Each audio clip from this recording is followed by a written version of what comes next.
আজকে আমরা পড়ব lesson 5। Lesson 5 our runaway kite, 37 পৃষ্ঠা। শোনার সময় সবাই বইটা সামনে খুলে রাখবে। লাইনগুলো যখন বই থেকে পড়া হবে বইয়ের দিকে তাকাবে, তারপর ব্যাখ্যাটা মন দিয়ে শুনবে। 37 পৃষ্ঠা, our runaway kite. Our runaway kite, আমাদের পলাতক ঘুড়ি। রানওয়ে মানে পলাতক, কাইট মানে ঘুড়ি, আশা করি সবাই জানো। লিখেছেন কে? Lucy mod Montgomery. উচ্চারণটা ভালো করে শোনো, লুসি মড মন্টগোমেরি। 1874 সালে জন্মেছেন, 1942 সালে তিনি মারা যান। তিনি একজন ক্যানেডিয়ান লেখিকা, কানাডা দেশের বাসিন্দা তিনি। কানাডার লোকরাও ইংরেজি ভাষাতেই কথা বলে, ওখানকার জাতীয় ভাষাও ইংরেজি। কয়েকটা রাজ্যের লোক ফরাসি ভাষায় কথা বলে, যেমন কুবেক বলে একটা রাজ্য আছে কানাডায়, যেখানকার লোক ফরাসি ভাষায় কথা বলে। ওই রাজ্যটারই শুধু অফিসিয়াল ল্যাঙ্গুয়েজ হচ্ছে ফরাসি, এছাড়া বাকি কানাডার ভাষা হচ্ছে ইংরেজি। তো আমরা এই প্রথমবার কোনো ক্যানেডিয়ান লেখিকার লেখা পড়তে চলেছি। আমরা এর আগে অবশ্যই ব্রিটিশ লেখক লেখিকাদের লেখা পড়েছি এবং অস্ট্রেলিয়ান লেখকের বা লেখিকার কবিতাও আমরা পড়েছি, আয়ারল্যান্ডের লেখকের লেখাও আমরা পড়েছি। এই প্রথমবার ক্যানেডিয়ান লেখিকার লেখা পড়ব। এটা তার লেখা একটা ছোট গল্প, কিন্তু উনি আজও মানুষের হৃদয়ে রয়ে গেছেন। ওনার লেখা সিরিজ অফ নভেলস, মানে বেশ কয়েকটা উপন্যাস পরপর যেগুলো লেখা হয়েছিল সেগুলোর জন্য। যার প্রথমটা ছিল Anne of Green Gables. Anne of Green গেবলসের পরে ওই একই ঘরানার, ওই একই ধাঁচের আরও বেশ কয়েকটা উপন্যাস তিনি লিখেছিলেন। তিনি প্রচুর উপন্যাস লিখেছেন, কবিতাও লিখেছেন, আর লিখেছেন অনেক ছোট গল্প। সেরকমই একটা ছোট গল্প আজকে আমরা পড়ব। তার লেখা ছোট গল্পগুলোও কিন্তু ভীষণ সুন্দর, ভারী মিষ্টি মিষ্টি প্রত্যেকটা ছোট গল্প। ওপরে দেখে নাও তার লেখা বেশ কয়েকটা বইয়ের ছবি। ওনাকে officer of the order of the British empire সম্মানে ভূষিত করা হয় 1935 সালে। তো এই officer of the order of the British empire একটা সম্মান যেটা ব্রিটিশ সরকার দিত। তো ব্রিটেনের সঙ্গে কানাডার কি সম্পর্ক? ওনাকে ব্রিটিশ সরকার কেন এই সম্মানটা দিয়েছিল? ওই সময় কিন্তু কানাডাও ব্রিটিশ কলোনি ছিল। ভারতবর্ষ যেমন ওই সময় ইংরেজ কলোনি বা উপনিবেশ ছিল, সেরকম কানাডাও ছিল। সুতরাং ক্যানাডিয়ান লেখিকাকেও সম্মানে ভূষিত করত ব্রিটিশরা, যেমন আমাদের দেশের লেখকদের করত, রবীন্দ্রনাথকে করেছিল। সেরকমই এই ক্যানাডিয়ান লেখিকাকে তারা দিয়েছিল officer of the order of the British empire উপাধি বা সম্মান 1935 সালে। এবার আমরা যে ছোট গল্পটা পড়ব সেটা একটা ভাই আর বোনের গল্প। এরা একটা শুনশান দ্বীপে থাকে তাদের বাবার সঙ্গে। ওই দ্বীপটায় আর কেউ থাকে না। বাবাকে ওই দ্বীপটায় নিজের কর্মসূত্রে থাকতে হয়। আর এখানে এমন কিছু ঘটনা ঘটবে পরপর, যেই ঘটনাগুলোর কারণে ওরা শেষ পর্যন্ত নিজেদের আত্মীয় স্বজনদের সঙ্গে মিলিত হবে। গল্পটা ভীষণ হৃদয়স্পর্শী একটা গল্প। গল্পটা তোমাদের জন্য অবশ্যই এডিট করে দেওয়া হয়েছে, এটা সম্পাদিত। পুরো গল্পটা পড়া হয়ে গেলে আমি অরিজিনাল স্টোরিটাও তোমাদের জন্য পোস্ট করে দেব, তখন তোমরা পড়ে নেবে। কিছু কাটছাট এখানে করা আছে, অরিজিনালটা পড়লেও তখন তোমরা বুঝতেই পারবে। এবার গল্প। Of course, there was nobody for us to play with on the big half moon. অবশ্যই আমাদের জন্য, আমাদের সঙ্গে খেলার মতন কেউ এই বিগ হাফ মুনে ছিল না। আমরা একদম একা ছিলাম। একটু আগে আমরা ইন্ট্রোডাকশনে জেনে নিয়েছি যে কি একটা দ্বীপে ওদের বাবার সঙ্গে ওরা দুই ভাই বোন থাকতো। তাই স্বাভাবিক কারণেই এই বিগ হাফ মুন এটা হচ্ছে একটা দ্বীপের নাম। ওরা এই বিগ হাফ মুনে থাকতো এবং স্বাভাবিকভাবেই এই দ্বীপে যেহেতু অন্য কোনো মানুষ থাকে না, ওদের এখানে কোনো খেলার সাথী ছিল না। We just had to make the most of each other and we did. আর স্বাভাবিকভাবেই সেই কারণে আমাদের একে অপরের সঙ্গে যতটা সম্ভব খেলা সেটাই করতে হতো, আর সেটা আমরা করতামও। এমন নয় যে আমরা কখনো খেলতাম না বা কিছু। যেটুকু আমাদের সুযোগ ছিল খেলার, সেই সুযোগের পুরোপুরি সদ্ব্যবহার আমরা করতাম। আমরা নিজেরা দুই ভাই বোনই চুটিয়ে খেলাধুলো করতাম। We live on the big half moon island. তাহলে আমরা এই বিগ হাফ মুনে যে থাকি, এটা একটা দ্বীপ, আমরা এখানে থাকি। উই, এই উইটা কারা?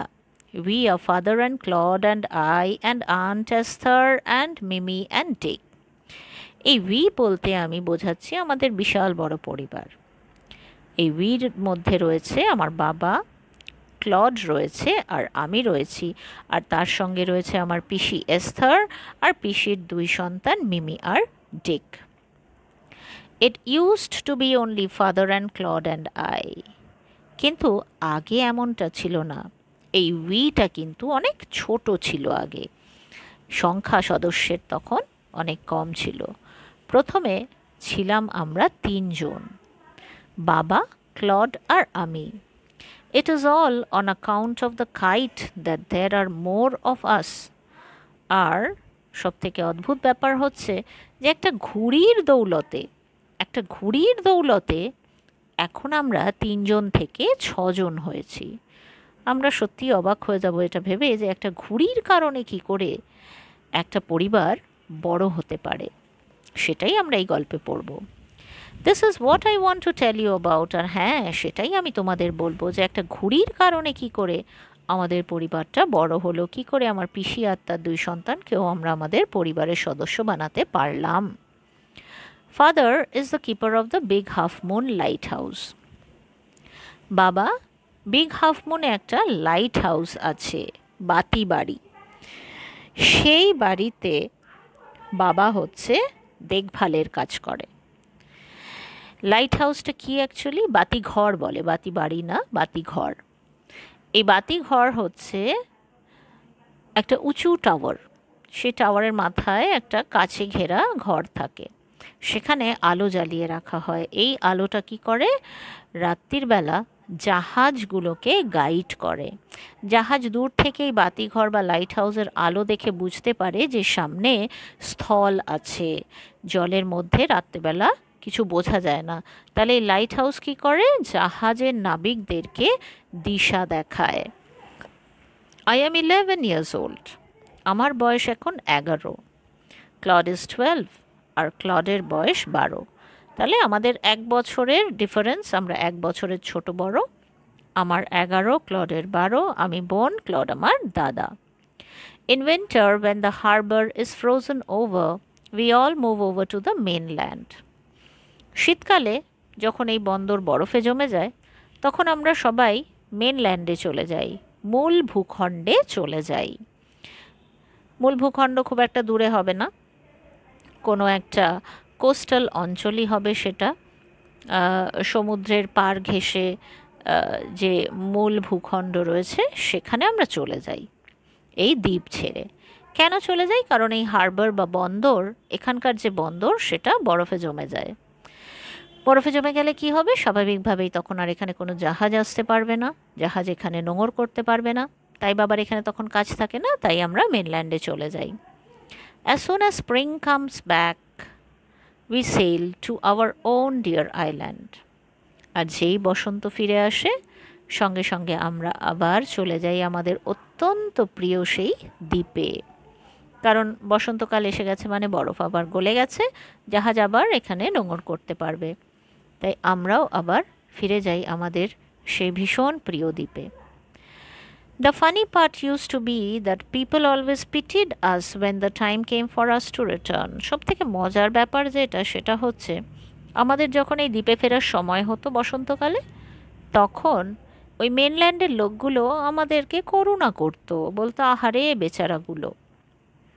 They said we must be so lonesome over there with no other children near us. ওরা বলতো, ইস, ওখানে তোরা বড়ই একাকী হয়ে যাস বল, আর কোনো বাচ্চা কাচ্চা নেই আশেপাশে কোথাও যাদের সঙ্গে খেলা করতে পারবি, একা একা তোরা, কেউ নেই জনপ্রাণী চারিদিকে। এই বলে করুণা করতো ওদেরকে মেনল্যান্ডের লোকজনরা। Of course Claude and I would have liked to have someone to play with us. হ্যাঁ, এটা তো অস্বীকার করা যায় না যে ক্লড আর আমার ভালোই লাগতো যদি আরও কয়েকটা সঙ্গী সাথী পেতাম আমরা খেলার জন্য। It is hard to run pirate caves and things like that with only two. এটা খুব ডিফিকাল্ট, এটা খুব মানে কঠিন ব্যাপার এই ধরনের খেলাগুলো খেলা মাত্র দুজন মিলে। পাইরেট কেভস এটা একটা খেলার নাম। তোমরা যেমন কানামাছি খেলো, ছোঁয়াছুঁয়ি খেলো, পাইরেট কেভসও ওরকম একটা খেলা।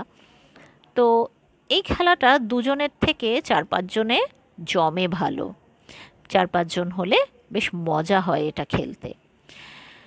তাই এই ধরনের খেলাগুলো খেলা একটু মুশকিল ঠিকই, এবং ওই ধরনের আরও কিছু খেলা আছে যেগুলো দুজনে ঠিক খেলা যায় না। But we use to quarrel a good deal with the mainland children in winter. কিন্তু আমরা যখন শীতকালে মেনল্যান্ডে যেতাম তখন ওখানকার বাচ্চাগুলোর সঙ্গে আমাদের ভীষণ ঝগড়া হতো, প্রচণ্ড ঝগড়া হতো আমাদের। So it was perhaps just as well that there were none of them on the big half moon. আর সেই জন্যই মনে হয় এটা ভালোই একদিক থেকে। ওদের সঙ্গে ঝগড়া করতে আমাদের বিরক্ত লাগতো, ভালো লাগতো না। তাই মনে মনে আমরা ভাবতাম যে ভাগ্যিস আমরা একা একাই থাকি এই বিগ হাফ মুনে, কেউ নেই এখানে, ভালোই হয়েছে, ঝগড়াঝাটি তো করতে হয় না।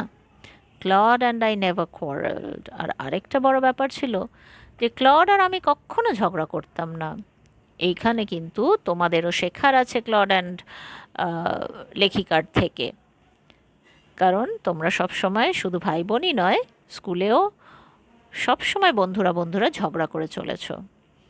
শেখো ওদের থেকে যে ঝগড়া না করে একসঙ্গে কিভাবে খেলাধুলা করে আনন্দে থাকতে হয়। To be sure, father did not seem to have any relations except us.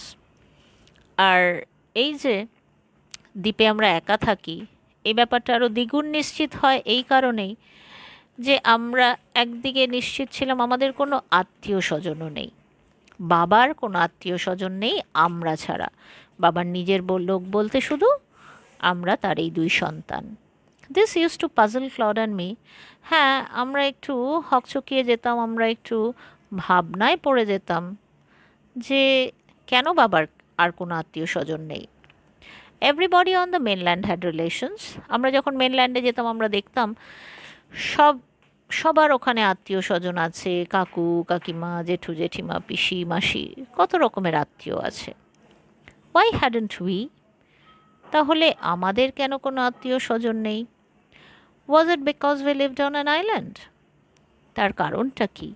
আমরা এত দূরে একটা দ্বীপে থাকি সেই জন্য, যেখানে কেউ আসে না, কেউ কারো যাতায়াত নেই যেখানে, সেই জন্য কি আমাদের কোনো আত্মীয় স্বজন নেই? আমাদের সব আত্মীয় স্বজনরা কি সেই কারণে আমাদের সঙ্গে সম্পর্ক শেষ করে দিয়েছে? We thought it would be so jolly to have an uncle and aunt and some cousins.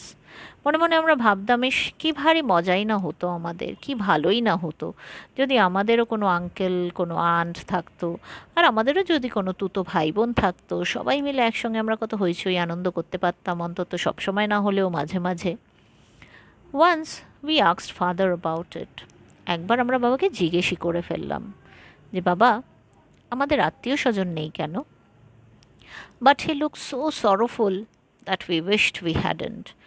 এই প্রশ্নটা করার সঙ্গে সঙ্গেই বাবাকে এত দুঃখী দেখালো যে আমরা মনে মনে ভাবলাম, এস কেন এরকম একটা বেফাঁস প্রশ্ন বাবাকে করে বসলাম, এই প্রশ্নটা বাবাকে না করলেই হয়তো ভালো হতো। He said it was all his fault. বাবা শুধু একটাই কথা আমাদের প্রশ্নের উত্তরে বলেছিল, সব আমার দোষ। Clod and I did not understand what that meant. He meant, কিন্তু এটা কথাটার মানে কি ক্লড আর আমি কিছুই বুঝতে পারিনি বাবা ঠিক কী বলতে চেয়েছিল। কিসের দোষ? কেন বাবার দোষ? বাবার দোষ হবে কেন আমাদের আত্মীয় স্বজন না থাকাটা? যাই হোক, আমরা অন্ধকারেই থেকে গেলাম। এবারে দেখো এমসিকিউগুলো। The keeper of the Big Half Moon lighthouse is father. The family moved over to the mainland in mainlande কখন যেত? In winter. When asked about relations, father looked, বাবাকে কেমন লাগতো বা লেগেছিল যখন আত্মীয় স্বজনের কথা জিজ্ঞেস করেছিলাম? sorrowful লেগেছিল, বাবাকে দুঃখী লেগেছিল। Fill in the chart with information from the text. Name of the island সবাই জানো। যখন fill in the chart with information বলা হয় তখন শুধু ওইটুকু লিখতে হয়, পূর্ণ বাক্য লিখতে নেই। তাহলে এখানে আমরা কি লিখব? শুধু বিগ হাফ মুন আইল্যান্ড, বা শুধু বিগ হাফ মুন লিখলেও চলে। এজ অফ ক্লডের বয়স কত? 12, সুতরাং এখানে শুধু 12 লিখতে হবে। The game played by Claude and the narrator, একটাই গেমের কথা বা খেলার কথা এখানে উল্লেখ করা আছে, সেটা কি? পাইরেট কেভ, এখানে শুধু ওইটুকুই লিখতে হবে। এবারে true false. People felt that Claude and the narrator were lonesome in the island, মানুষ মনে করত, ভাবত যে ক্লড আর বক্তা বড় একাকী হয়ে যেত দ্বীপে। অবশ্যই ট্রু। সাপোর্টিং স্টেটমেন্টটা আমি আন্ডারলাইন করে ওপরে দিয়ে দিচ্ছি, সবাই লিখে নেবে। Claude and the narrator quarreled. Claude আর ন্যারেটর ঝগড়া করত, একেবারেই করতো না, তাই এটা ফলস। সাপোর্টিং স্টেটমেন্ট ওপরে দেখে নাও।